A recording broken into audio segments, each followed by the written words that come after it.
ഏറ്റവും കൂടുതൽ ഞാൻ അനുകരിക്കാറുള്ളത് സിനിമാ താരങ്ങളെയാണ്. ആ താരങ്ങളുടെ ശബ്ദമാണ് ഏറ്റവും കൂടുതൽ അനുകരിച്ചിട്ടുള്ളത്. അതിലൊരുപാട് സംഭവങ്ങൾ, വ്യത്യസ്തമായ സംഭവങ്ങൾ ചെയ്തിട്ടുണ്ട്. അതൊക്കെ നിങ്ങളുടെ സഹകരണം പ്രോത്സാഹനം കൊണ്ട് വിജയിപ്പിച്ചിട്ടുമുണ്ട്. ഇപ്രാവശ്യവും ചെയ്യാൻ പോകുന്ന അങ്ങനെ തരണമാണ്. ഇപ്പോൾ മോർഫിംഗ് എന്ന് പറയുന്ന സാങ്കേതികവിദ്യ നിങ്ങൾക്ക് എല്ലാവർക്കും അറിയാം. മലയാള സിനിമയിലെ താരങ്ങളുടെ ശബ്ദങ്ങളിൽ നിന്നും ചില രാഷ്ട്രീയക്കാരിലേക്കുള്ള രസകരമായ ഒരു മോർഫിംഗ് ആണ് ചെയ്യാൻ പോകുന്നത്. നമ്മുടെ പല താരങ്ങളുടെയും ശബ്ദം ഒന്ന് മാറ്റിമറിച്ചെടുത്താൽ ചില രാഷ്ട്രീയക്കാരിലേക്ക് പോകുന്നതായിട്ട് നമുക്ക് കാണാം. മലയാള സിനിമയിൽ മമ്മൂട്ടിയും മോഹൻലാലും അടക്കമുള്ള സൂപ്പർ താരങ്ങൾ വിലസുമ്പോഴും കാര്യരൂപിൻ്റെ കരുത്തുമായി നമ്മളെ ഒരുപാട് വിസ്മയിപ്പിച്ച് കരുത്തുള്ളൊരു നടനായിരുന്നു നമ്മളെല്ലാം വിട്ടു പിരിഞ്ഞു പോയ ശ്രീ മുരളിച്ചേട്ടൻ. മുരളിച്ചേട്ടൻ ശബ്ദത്തിൽ മുടിഞ്ഞിടപ്പുണ്ട് കേരള രാഷ്ട്രീയത്തിലെ കരുത്തനായ മറ്റൊരു രാഷ്ട്രീയ നേതാവ്. നമുക്ക് മുരളിച്ചേട്ടൻ ശബ്ദം ഒന്ന് കേൾക്കാം.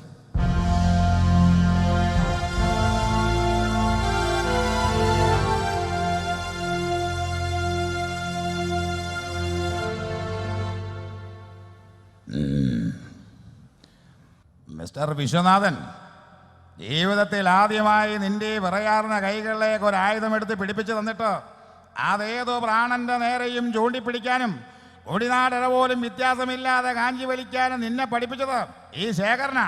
നിനക്ക് വേണമെങ്കിൽ ശേഖരനെ കൊല്ലാം, ഇവിടെ വെച്ച് അവസാനിപ്പിക്കാം. പക്ഷേ 1000 തവണ മരണത്തിൽ നിന്നും നീന്തി കരകയറി മനസ്സും ശരീരവും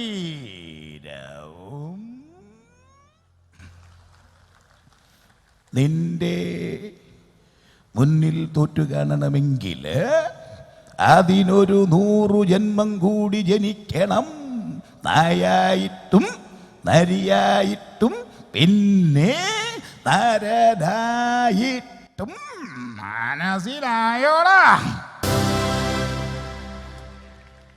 മലയാള സിനിമയിൽ നമുക്ക് 2 അശോകന്മാരുണ്ട്.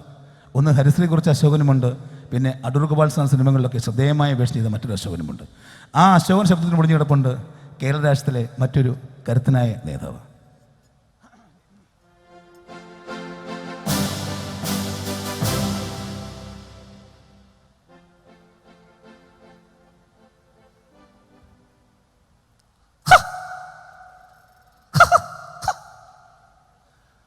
രാധ ഓർക്കുണ്ടാവും, നമ്മൾ തമ്മിലുള്ള വാർച്ച ഉണ്ടാകും. രാധ ജയിച്ച ഗുരുവായൂരമ്പലത്തെ സ്ഥാനപ്രദർശനവും ഒരു പുഷ്പാഞ്ജലിയും. എന്താ വാക്ക് ഞാൻ പറഞ്ഞു? ഒരു ചുമട്ടോ പറ്റുകളെ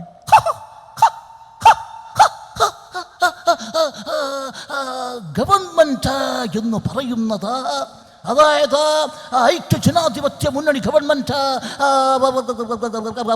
അധികാരത്തിൽ വന്നതിന് ശേഷം മുല്ലപ്പെരിയാർ പോയിട്ട് കണക്കിൽ 6 മനുഷ്യരെ കുറിച്ച് സംസാരിക്കാൻ ഇവിടെ ആരും തയ്യാറായിട്ടില്ല. ഗവൺമെന്റ് മാറിയെങ്കിൽ മാത്രമേ ശക്തമായ ഒരു ഭരണം കാഴ്ചവെക്കാൻ സാധിക്കൂ എന്ന ഒരു പ്രതിപക്ഷ നേതാവ് എന്ന നിലയിൽ ഞാൻ പറയാൻ ആഗ്രഹിക്കുകയാണ്. Thank you. നമ്മൾ ടി വിയിൽ ഒരുപാട് പരിപാടികൾ കാണാറുണ്ട്, പ്രത്യേകിച്ചും ഫോണിൻ പരിപാടികൾ. ഇത്തിരിയില്ലാത്ത കൊച്ചുകുട്ടികൾ ഇത്തിരിയില്ലാത്ത ഡ്രസ്സും ഇട്ട് വായിൽ വള്ളി വർത്തമാനങ്ങൾ പറയുന്ന ഒരുപാട് ഫോൺ പരിപാടികൾ. പലപ്പോഴും ആ കൊച്ചുകുട്ടികളുടെ കൊച്ചു വസ്ത്രധാരണം കാണുമ്പോൾ അത് കൊച്ചു കുഞ്ഞുങ്ങളാണെന്നുള്ള കാര്യം നമ്മൾ പോലും വിസ്മരിച്ചു പോകുമെന്നുള്ളതാണ്. അത്രയ്ക്ക് മോശമാണ് ആ കൊച്ചു കുഞ്ഞുങ്ങളുടെ വസ്ത്രധാരണം. മലയാള സിനിമയിൽ ചില താരങ്ങളും ഇതേപോലുള്ള ഫോൺ പരിപാടിയിൽ പങ്കെടുക്കാറുണ്ട്. നമ്മുടെ നടൻ ജനാർദ്ദനേട്ടൻ അവതരിപ്പിക്കുന്ന ഒരു ഫോണിൻ പരിപാടിയാണ് നമ്മൾ ഇനി കാണാൻ പോകുന്നത്. നമുക്ക് അദ്ദേഹത്തിൻ്റെ ഈ ഫോൺ പരിപാടി എങ്ങനെയാണെന്ന് നോക്കാം. നമസ്കാരം. ഷക്കീല മസാല യുവർ ചോയ്സിലേക്ക് എല്ലാവർക്കും സ്വാഗതം. ഇന്ന് ഒരുപാട് കോളുകൾ നമുക്കായി വെയിറ്റ് ചെയ്യുന്നുണ്ട്. ആദ്യത്തെ കോള് ആരുടെയാണെന്ന് നോക്കാം. Hello, Shakeela masala your choice, ആരാണ് സംസാരിക്കുന്നത്? ഹലോ, ഞാൻ രാധയാണ്. ഓ രാധ. രാധ എവിടുന്നാണ് സംസാരിക്കുന്നത്? ഞാൻ ആലപ്പുഴയിൽ നിന്നാണ് സാർ. ആകെ പിഴയാണെന്നോ? അയ്യോ, ആകെ പിഴയാണെന്നല്ല, ആലപ്പുഴയിൽ നിന്നാണ് സാർ വിളിക്കുന്നത്. ഓ ആലപ്പുഴയെന്ന് രാധ. രാധയുടെ ശബ്ദം കേൾക്കാൻ നല്ല സ്വീറ്റ് വോയിസ് ആണ് കേട്ടോ. Thank you sir. എന്താ രാധേ? എന്റെ സാറേ, രാധേ, രാധ എവിടെ വർക്ക് ചെയ്യുന്നു? ഞാൻ സെക്രട്ടേറിയറ്റിൽ വർക്ക് ചെയ്യുന്നു സാർ. ഓ, സെക്രട്ടേറിയറ്റില്. രാധ കല്യാണം കഴിച്ചതാണോ? ആ, കല്യാണം കഴിച്ചു പോയി സാർ. കല്യാണം കഴിച്ചു പോയോ? എന്നാലും സാരമില്ല. രാധേ, രാധയ്ക്ക് എത്ര കുട്ടികളുണ്ട്? എനിക്ക് 2 കുട്ടികളുണ്ട് സാർ. ഓ, 2 കുട്ടികള്. എന്താ രാധേ, എന്റെ സാറേ. രാധേ, രാധയുടെ ഹസ്ബൻഡ്, അതായത് ഭർത്താവ് എവിടെ വർക്ക് ചെയ്യുന്നു? എന്താ? രാധയുടെ ഹസ്ബൻഡ്, അതായത് ഭർത്താവ് എവിടെ വർക്ക് ചെയ്യുന്നു? ഭർത്താവോ? ആ, ഭർത്താവ് എവിടെ വർക്ക് ചെയ്യുന്നു? എടോ, ഞാൻ തന്നെയാണോ ഭർത്താവ്? അപ്പൊ രാധ എന്ന് പറഞ്ഞതോ? അതെ, രാധ, രാധാകൃഷ്ണൻ, അതാ എന്റെ മുഴുവൻ പേര്. എന്റെ ശബ്ദം ഇങ്ങനെ ഇരിക്കുന്നുള്ളതേ ഉള്ളൂ. ഞാൻ പെണ്ണൊന്നും അല്ലേ കേട്ടോ, ഞാൻ ഒത്ത ആണാ. എടാ രാധാകൃഷ്ണ, തെണ്ടി, നിനക്ക് ഏത് പാട്ടാടാ ഉണ്ടാക്കേണ്ടത്? ഏതെങ്കിലും ഒരു പാട്ട് വെച്ച് സാർ. ഓ, പാട്ട് വെച്ച് തരികയല്ല, നിന്നെയൊക്കെ ഏതെങ്കിലും മുറിയിൽ പൂട്ടിയിടുക വേണ്ടത്. വെച്ചിട്ട് പോടാ തൊട്ടി. ആഹാ, ഇതേപോലുള്ള ഫോൺ പരിപാടികൾ നമ്മൾ കാണാറുണ്ട്. ഇത്തരത്തിലുള്ള ഫോൺ പരിപാടികൾ കാണുമ്പോഴാണ് നമ്മൾ പലപ്പോഴും മനസ്സിലാക്കേണ്ടത് ഫാഷൻ ഷോയുടെ ഒരു അവസ്ഥ. ഫാഷൻ ഷോ നിങ്ങളൊക്കെ കാണുന്നതാണ്. ഭർത്താക്കന്മാർ, പ്രത്യേകിച്ച് ഭാര്യമാർ കാണാതെ ഒളിച്ചിരുന്ന് കാണുന്നൊരു സംഭവമാണ് ഫാഷൻ ഷോ. പെൺകുട്ടികൾക്ക് ഭയങ്കര ആഗ്രഹമുണ്ട്, സ്ത്രീകൾക്ക്. പക്ഷേ ഭർത്താക്കന്മാർ വഴിതെറ്റി പോകുമെന്ന് പേടിച്ചിട്ട് അവരുടെ മുമ്പിൽ അവർ കാണുന്നില്ലെന്ന് മാത്രമേ ഉള്ളൂ. എന്നാലും ഒളിഞ്ഞിരുന്നാൽ കാണും. പക്ഷേ കുട്ടികളെ മാത്രം നമുക്കിന്ന് ഒഴിവാക്കാൻ പറ്റില്ല. കാര്യം കുഞ്ഞുങ്ങൾ അവർ എന്തൊക്കെ പറഞ്ഞാലും അവരെ നമുക്ക് ഒളിച്ചു വെക്കാൻ പറ്റില്ല. കാര്യം കഴിഞ്ഞ ദിവസം നമ്മുടെ ഒരു കൂട്ടുകാരൻ ഇങ്ങനെ ഫാഷൻ ഷോ കണ്ടുകൊണ്ടിരിക്കുകയാണ്. അപ്പോൾ കുഞ്ഞ് വന്ന് അടുത്തിരുന്നു. മൂപ്പർക്ക് ഇത് കാണുകയും വേണം, കുഞ്ഞിനെ ഒഴിവാക്കുകയും ചെയ്യണം. ഉടനെ മൂപ്പർ പറഞ്ഞു, ഡാ എന്നിട്ട് പോടാ. ഉടനെ കുഞ്ഞു, അച്ഛാ, ഇതെന്നാ അച്ഛാ ഇവരൊക്കെ ഇത്തിരി ഇല്ലാത്ത ഡ്രസ് ഇട്ടോണ്ട് വരുന്നേ? മോനെ, സാമ്പത്തിക മാന്ദ്യം. സാമ്പത്തിക മാന്ദ്യോ? എടാ, അതെ, ഇവരൊക്കെ അമേരിക്കക്കാരല്ലേ, ഭയങ്കര പൈസക്കാരായിരുന്നു. അപ്പോൾ പൈസ ഉണ്ടായിരുന്നപ്പോൾ ഒരുപാട് ഡ്രസ്സ് ഇട്ടുകൊണ്ട് നടന്നതാ. ഇപ്പോൾ പൈസ കുറഞ്ഞപ്പോൾ അവർക്ക് ഡ്രസ്സ് ഇടാൻ പൈസ ഇല്ല, പാവങ്ങളായിപ്പോയി. അതാ മമ്പൊക്കോ. കുറച്ചു നേരം കൂടി ഇരിക്കാം, ഇതിലും പാവപ്പെട്ടവർ ഇനിയും വന്നാലോ. ഇതാണ് കുഞ്ഞുങ്ങളുടെ അവസ്ഥ. അപ്പോഴാണ് നമ്മളൊരു കാര്യം മനസ്സിലാക്കേണ്ടത്. ഇന്ന് ഫാഷൻ ഷോ എന്ന് പറഞ്ഞാൽ പെണ്ണുങ്ങൾക്ക് മാത്രമല്ല, ആണുങ്ങൾക്കും ഉണ്ട് ഫാഷൻ ഷോ. ആണുങ്ങളുടെ വരവും ഇപ്പം പോക്കും ഒക്കെ കണ്ടുമ്പോൾ നമുക്ക് മനസ്സിലാവും ഒരു രക്ഷയില്ല. അതെന്തോ നമ്മൾ ദേഷ്യമുള്ള പോലെയാണ്. 6 പാക്ക് എന്നൊരു സംഭവം ഇപ്പോൾ അടിച്ചങ്ങോട്ട് കയറ്റിയിട്ട് മസിലൊക്കെ പെരുപ്പിച്ച് നമ്മൾ വന്ന് നോക്കിയും നിൽക്കുകയൊക്കെ ചെയ്യും. ആണുങ്ങളുടെ ഫാഷൻ ഷോയിൽ അവരുടെ സ്റ്റൈലുണ്ട്. എന്നിട്ട് നമുക്ക് നോക്കാം അവരെന്താണ് ഉദ്ദേശിക്കുന്നത്.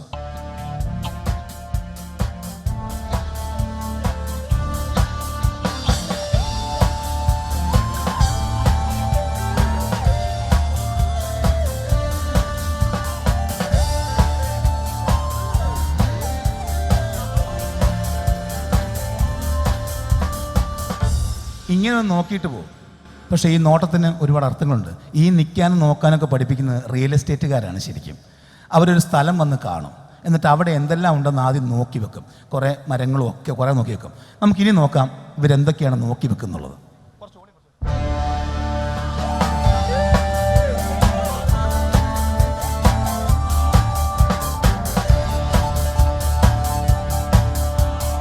രണ്ട് തെങ്ങ, 2 പ്ലാവ്, 2 ആഞ്ഞിലി, 2 കോഴി, 3 പട്ടി. കൊള്ളാം, ഈ സ്ഥലം കൊണ്ടില്ല. ഇതായിരിക്കും അവർ ഉദ്ദേശിക്കുന്നത്. ഇനി പെണ്ണുങ്ങളാണെങ്കിലോ അവരുടെയാണ് കാണുന്നത്. അവരുടെ ക്യാറ്റ് വാക്ക് എന്ന് പറയും ആ സ്റ്റൈലിന്. നമുക്കിനി പെണ്ണുങ്ങളുടെ ഫാഷൻ ഷോ ഒന്ന് കാണാം.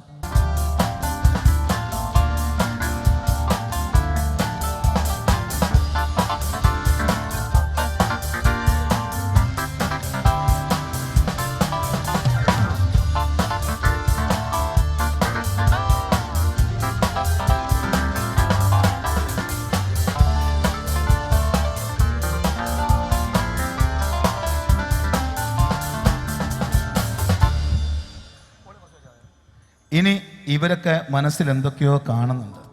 അതെന്താണെന്ന് നമുക്ക് കാണുന്നവർക്ക് ഇതുവരെ മനസ്സിലായിട്ടില്ല.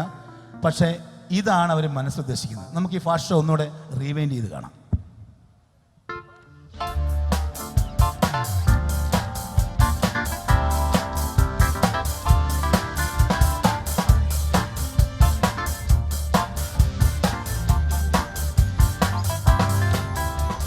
ഇതെങ്ങനെയുണ്ട്?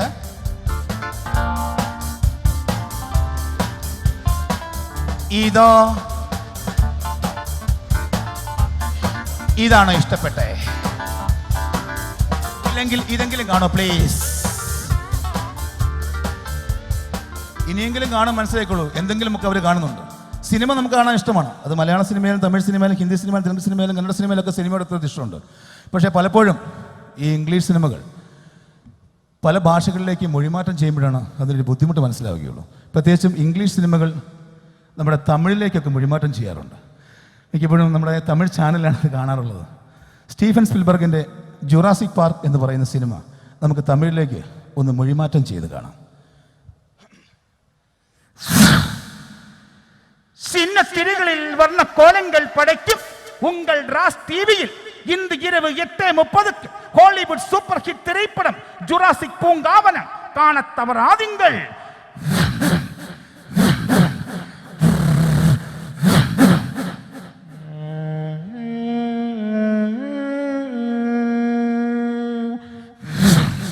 Steven Spielberg, Jurassic Park.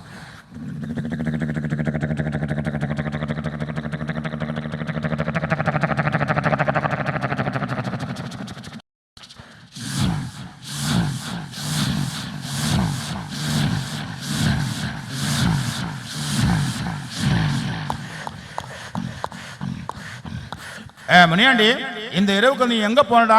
இல்லடா, நானும் என் அப்பா ஃப்ரெண்ட்ஸ் எல்லாம் சேர்ந்து காடு சுத்தி பார்க்க போறடா. நீ வரலையா? இல்லடா, நான் நிறைய பிஸிடா, ஒரே வேலை இருக்கப்பா. ஓகேடா, அப்ப சாயங்காலம் காணாம பாய். ஓகேடா.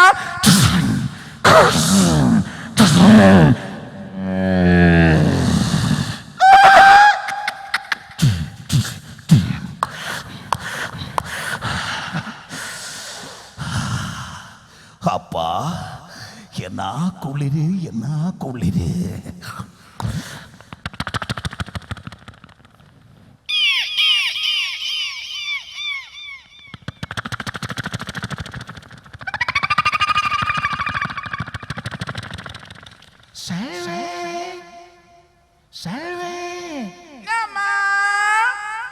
அடியாதா தெரியலம்மா, ஏதோ பள்ளி மாறி இருக்கா.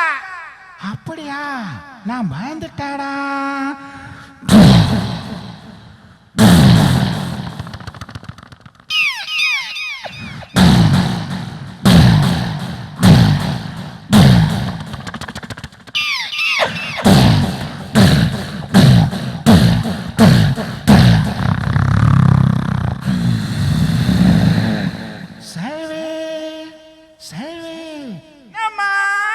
நாடி வாதில முட்டதா தெரியலம்மா. வாதில தரப்பா. சரிம்மா.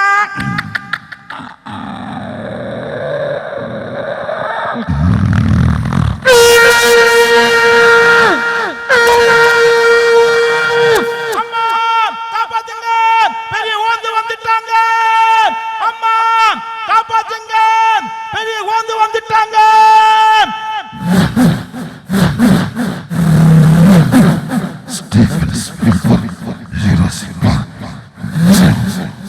പ്രിയപ്പെട്ടവരെ, എൻ്റെ ഹൃദയം നിറഞ്ഞ നമസ്കാരം. എന്തൊക്കെയുണ്ട് വിശേഷങ്ങൾ? സുഖം തന്നെയല്ലേ? ഇങ്ങനെയൊക്കെ പറയുമ്പോൾ നിങ്ങൾ പറയും തള്ള അവൻ്റെ മുടമാക്കുന്നു. അതുകൊണ്ട് അങ്ങനെയൊന്നും പറയില്ല. അണ്ണാ സുഖങ്ങളൊക്കെ തന്നെയല്ല. ചായകളൊക്കെ കുടിച്ചിട്ട് തന്നെ വന്നിരിക്കണം. നമ്മളെ ഒരു അങ്കിൾ ഇവിടെ ഇരുന്ന് പറയണം ഇങ്ങനെയൊക്കെ കാണിച്ച്. എനിക്ക് സന്തോഷം.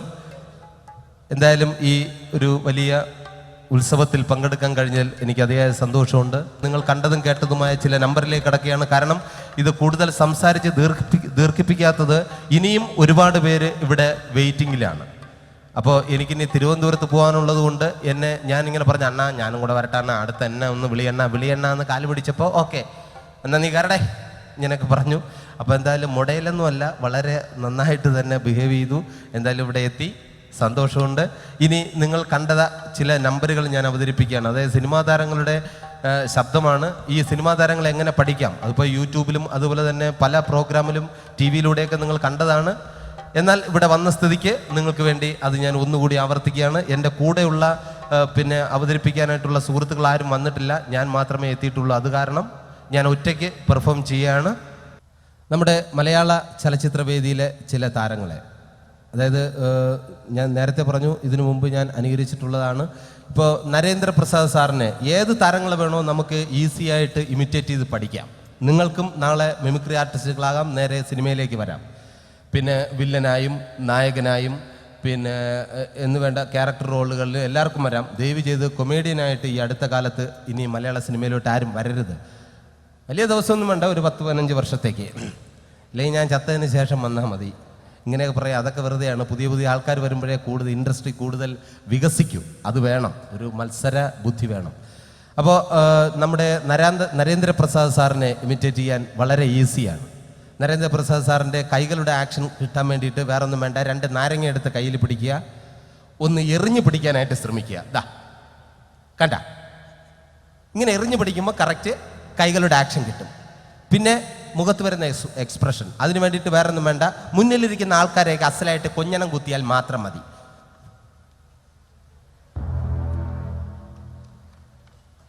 എന്നിട്ട് ഈ ജന്നിയുടെ തുടക്കം വെട്ടുവലി അതും കൂടെ ഉണ്ടെങ്കിൽ ഓക്കെ ആയി, നരേന്ദ്രപ്രസാദായി മാറും. ദാ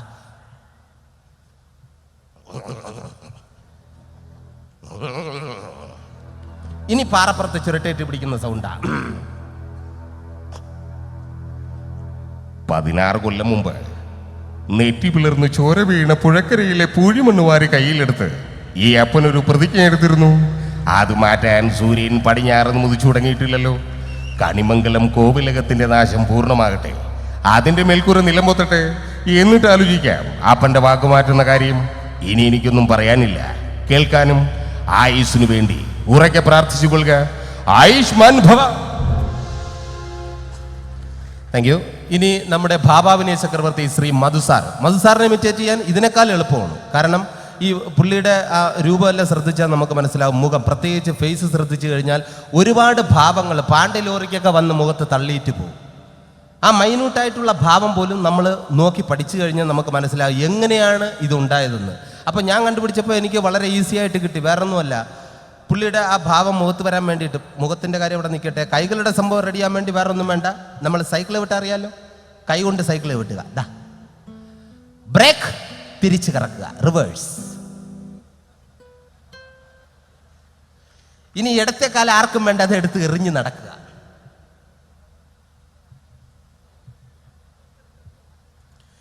ഇങ്ങനെ വന്നിട്ട് മുഖത്ത് ഭാവാഭിനയം പൊട്ടി പിരിയാൻ വേറെ ഒന്നും വേണ്ട, കോഴിത്തുവലോ കാക്കത്തുവലോ ഇല്ലെങ്കിൽ വല്ല ഇറുകിലോ എടുത്ത് മൂക്കിലേക്ക് ഇടുക. അപ്പൊ തുമ്മാനുള്ള ടെൻഡൻസി വരും. തുമ്മരുത്, തുമ്മിയാൽ വേറെ താരമാവും. തുമ്മാതെ ആ തുമ്മൽ പിടിച്ചു വയ്ക്കുമ്പോൾ മധുസാറിന്റെ ഭാവാഭിനയം കറക്റ്റ് മുഖത്ത് വരും. ഇതാ നോക്കിയോ,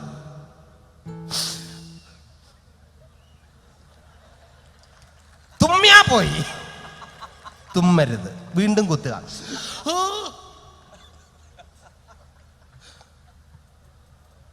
രാഘവ, എനിക്ക് നിന്നോട് ചില കാര്യങ്ങൾ ചോദിക്കാനുണ്ട്.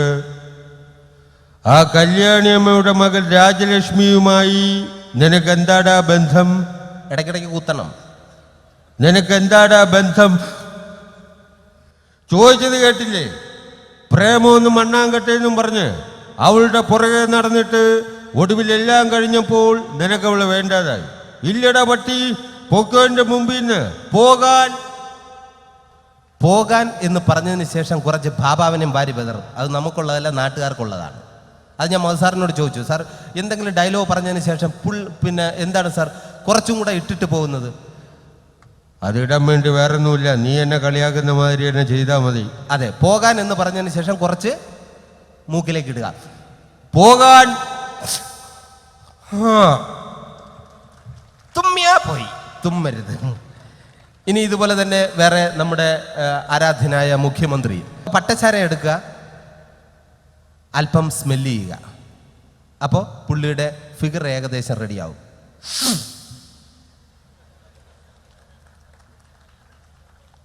ഇനി ഇത് ഉള്ളിലേക്ക് അല്പം സേവിക്കാൻ ശ്രമിക്കുക. അപ്പോൾ ബോഡി ലാംഗ്വേജ് ഫുൾ ക്ലിയർ ആവും.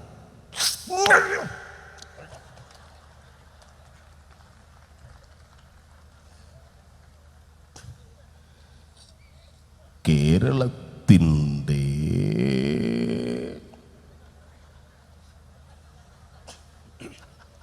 വരുന്ന 1.5 വർഷവും കേരള ടീമിൻ്റെ ധോണി ഈ ഞാൻ തന്നെയാ. പിന്നെ പിണങ്ങാറായിക്കിപ്പോൾ സേവാങ്കിൻ്റെ അവസ്ഥയാ. ടീമിലുണ്ടോ ഉണ്ട്. കളിക്കുന്നുണ്ടോ? ഇല്ല. മുട കണ്ടാൽ ഇടപെടുമണ്ണ. ഇത്രയേ ഉള്ളൂ. എവിടെയൊക്കെയാണ് സ്റ്റോപ്പ് ചെയ്യുന്നത്, എവിടെയൊക്കെയാണ് എറിയണമെന്ന് ആർക്കും അറിയാലോ. ഇങ്ങനെ അങ്ങ് പോകും. ഇനി ഇതുപോലെ തന്നെ നമ്മുടെ മലയാള സിനിമയിലെ പിന്നെ നമ്മുടെ എല്ലാം ആരാധ്യപുരുഷൻ ശ്രീ മമ്മൂക്കയെ ഇമിറ്റേറ്റ് ചെയ്യാനും വളരെ ഈസിയാണ്. ഒരു ഷൂ ഇട്ടാൽ മതി, അറിയാലോ. കാര്യമില്ല, ഇല്ലെങ്കിൽ നടത്ത ക്ലിയർ ആവില്ല. ഞാനിത് പുള്ളിയുടെ മുമ്പൊക്കെ ഇമിറ്റേറ്റ് ചെയ്തോ പുള്ളി അസലായിട്ട് കൈയടിച്ച് ചിരിച്ചതാ. പിന്നീട് എന്നെ പ്രാവും, അതെനിക്ക് വിഷയമല്ല. പക്ഷെ അപ്പം ചിരിക്കുന്നുണ്ടല്ലോ, നമുക്ക് അതറിഞ്ഞാൽ മതി. അപ്പം ചിരിച്ചങ്ങ് കളയുക. അപ്പോൾ നമുക്ക് ഇമിറ്റേറ്റ് ചെയ്യുമ്പോൾ ദാ ഒരു ഷൂ ഇടുക, ആ നടത്ത ക്ലിയർ ആവും.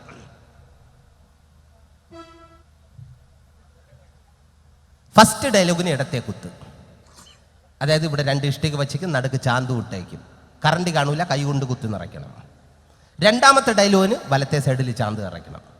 സെന്റ് ഡയലോഗ് പറയുമ്പോൾ മാത്രം പ്രത്യേകം ശ്രദ്ധിക്കുക, 2 കൈയും കൊണ്ട് നിറയ്ക്കണം. കാരണം മൈക്കാടല്ല, അടങ്കലാണ്, പെട്ടെന്ന് തീർത്തിട്ട് പോകണം. പിന്നെ മമ്മൂക്കാടെ ഫിഗർ പിടിക്കാൻ വളരെ ഈസിയാണ്. മുന്നിലിരിക്കുന്ന ആൾക്കാരെയൊക്കെ നമ്മൾ പുച്ഛിക്കുക. ഇനി അദ്ദേഹത്തിന്റെ ഡയലോഗ്. ചന്തുവിനെ തോൽപ്പിക്കാനാവില്ല മക്കളെ. ഇരുമ്പാണ് തട്ടി മുളയാണി വെച്ച് പൊൻകാരം കൊണ്ട് ചുരുക വിളക്കാൻ കൊല്ലന് 16 പൊന്മൺ കൊടുത്തവൻ ചന്തു. മാറ്റം തിരികെ ചോദിച്ചപ്പോ മറന്നുപോയെന്ന് കളവ് പറഞ്ഞു ചന്തു. ഞരമ്പെല്ലാം വലിഞ്ഞു മുറുകി പൊട്ടണം, ആ രീതിയിലായിരിക്കണം. കട്ടം ബീഡിയും വലിച്ചുകൊണ്ട് ഇത്തരത്തിലുള്ള ഡയലോഗാണ്. ഇംഗ്ലീഷൊക്കെ പറഞ്ഞു കഴിഞ്ഞാൽ നമുക്ക് ആർക്കും പിടുത്തം കിട്ടില്ല. ഞാൻ ഒരിക്കൽ മമ്മൂക്കയോട് ചോദിച്ചാണ്, നമുക്ക് ഇംഗ്ലീഷ് പറയണത് ഈ സ്റ്റീൽ പാത്രം എന്ന് തറയും വീണ മാതിരിയാണ്. വീണ് കഴിഞ്ഞാൽ പിന്നെ അത് എങ്ങനെയൊക്കെ മറ്റേ ഷിയാൻ ഷൂ എന്ന് പറയുന്ന പോക്കാണ്. ഇപ്പോൾ മമ്മൂക്കയുടെ ഇംഗ്ലീഷ് വേണോ? സ്റ്റീൽ പാത്രം എടുത്ത് തറയിലിട്ട് ഇടുക.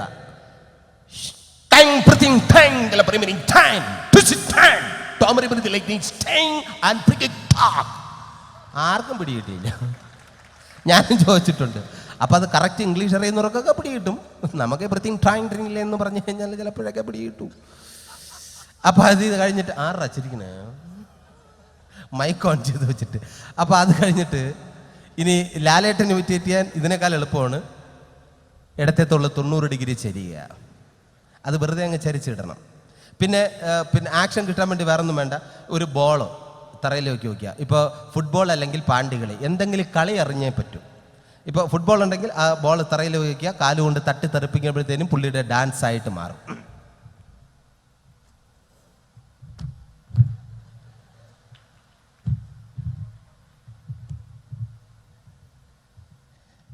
എടോ വീരപ്പൻ എന്ന് പേരുള്ള തേടേരിച്ചട്ടെ, താൻ ആരാടോ നാട്ടുരാജാവോ? തൻ്റെ കളരിയും തരികയുടെ നമ്പരും എല്ലാം ചിലവാകും അങ്ങ് കാട്ടിലെ. ഇത് സ്ഥലം വേറെയാ. ഒരുപാട് കളി കണ്ടവനാ ഞാൻ. ഒന്നിനും പറ്റിയില്ലെങ്കിൽ തന്നെ പച്ചയ്ക്ക് കൊളുത്തിട്ടേ ജഗന്നാഥൻ ഈ മണ്ണ് വിടൂ. നീ പോമോനെ ദിനേശ ചുമ്മാ. സുരേഷ് ഏട്ടനെ ഇമിറ്റേറ്റ് ചെയ്യാൻ വളരെ ഈസിയാണ്. കാരണം മമ്മൂക്കായ മോഹൻലാലിനെ അറിഞ്ഞു കഴിഞ്ഞാൽ പിന്നെ സുരേഷ് ഏട്ടനെ ഈസിയാണ്.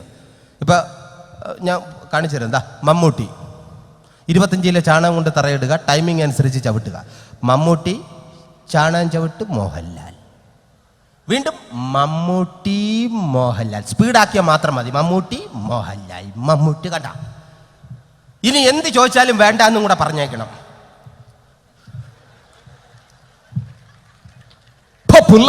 ഓർമ്മയുണ്ടോ ഈ മുഖം?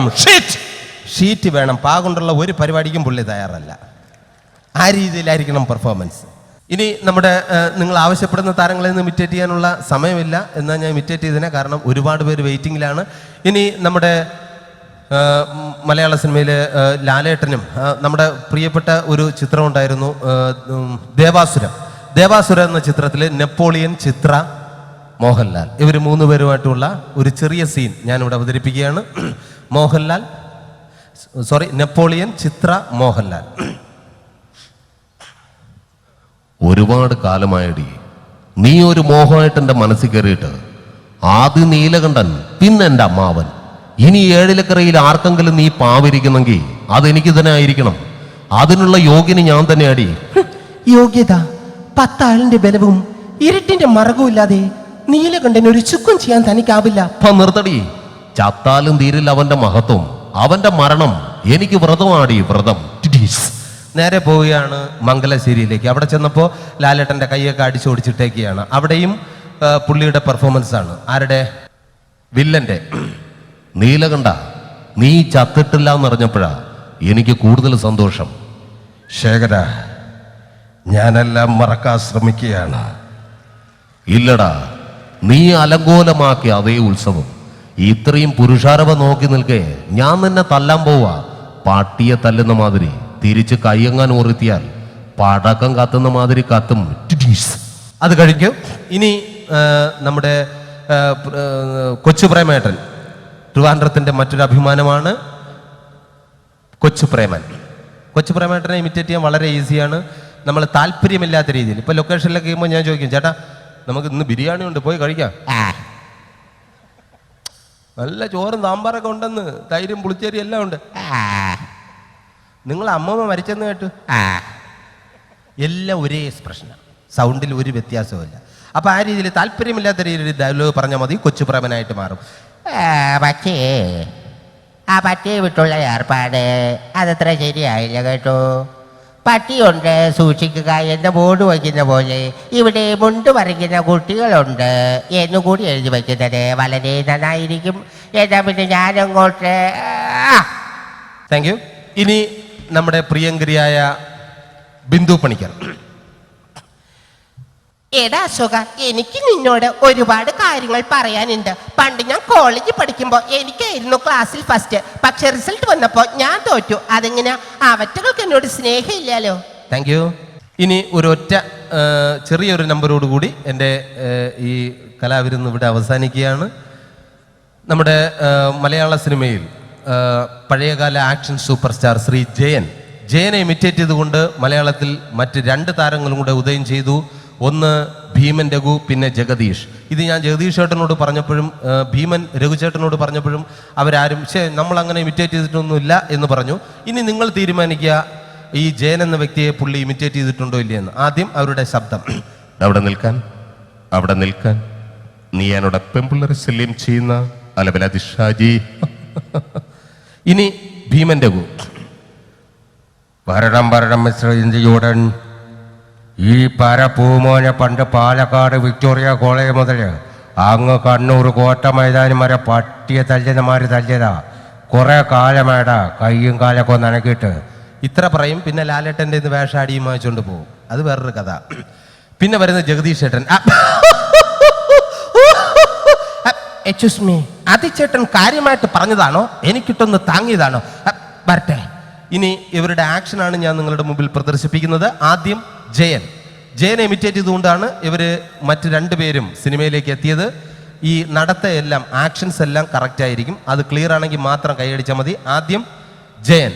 ഞാൻ പറയുകയാണ്, ആദ്യം ജയൻ. അല്പക്കൂടെ സ്പീഡ് ഭീമൻ രഘു, അല്പക്കൂടെ സ്പീഡ് ജഗദീഷ്. ക്ലിയർ ആണോ നോക്കൂ. ആദ്യം ജയൻ.